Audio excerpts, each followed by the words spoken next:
Hi, I'm Joseph Meyer, and I'm responding to comments and questions that I've received from my last video. I'm going to start by saying I am not the story. I had 9 horses that died. I am the victim. And there are some reporters who have the idea that I am the story, that somehow I am suspicious.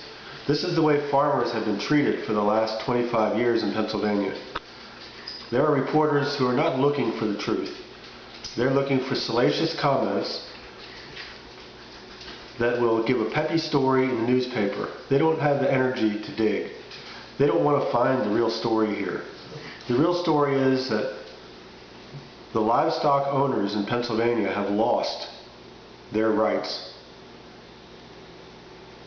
Every group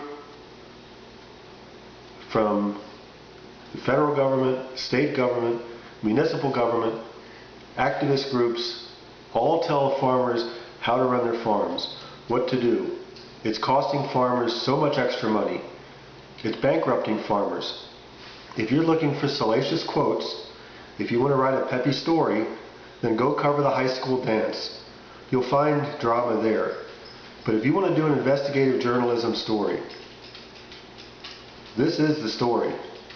And the story is that America is at war with farming. Where are the true journalists? And I challenge every journalist who sees this.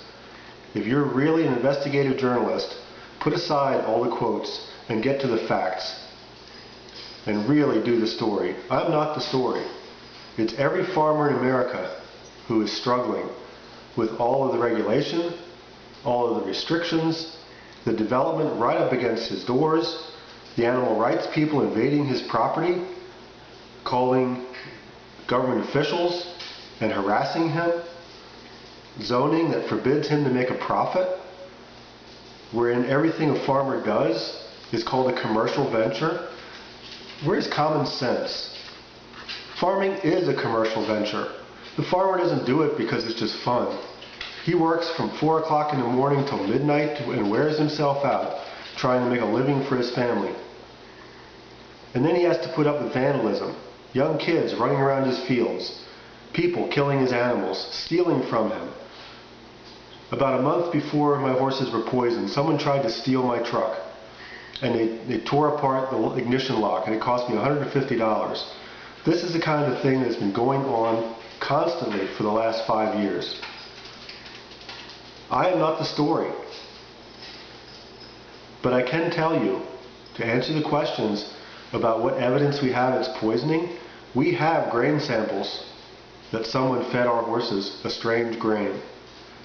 That grain was found in our troughs the day the horses got sick and died. We know that these horses were poisoned, and the poisoner psychopath knows it too. My story is just one of millions. What can farmers do? What choices do they have? They can either move or they can quit. But you better ask yourself a question. Where does your food come from? If this continues, where are you going to get your food? This past year, I had a prominent leader in Pennsylvania tell me, if you have livestock in Pennsylvania, quit or get out of Pennsylvania, because you cannot operate your business anymore without so much interference it will bankrupt you eventually. I want to tell you about an Amishman that I knew from Lancaster County. About 6 or 7 years ago, the tobacco prices fell, and then the milk prices fell, and he had to do some manufacturing on his farm to survive. This was a family survival method. He took his personal workshop and he started making furniture and taking it off-site to sell. He was charged as a criminal because of neighbor complaints. What kind of sense is this? Why do you think the Amish families are moving out of state? Why do you think they're going to Ohio, Indiana, Illinois, Alabama, Georgia? It's because they cannot function and survive financially under the regulatory nightmare that we have in our state. And I think we need to talk about this. Yes, it's been written about, but it needs to really be brought in front of the American people, because the American system And culture right now is at war with farming. And it has to stop. What is wrong with America? Thank you.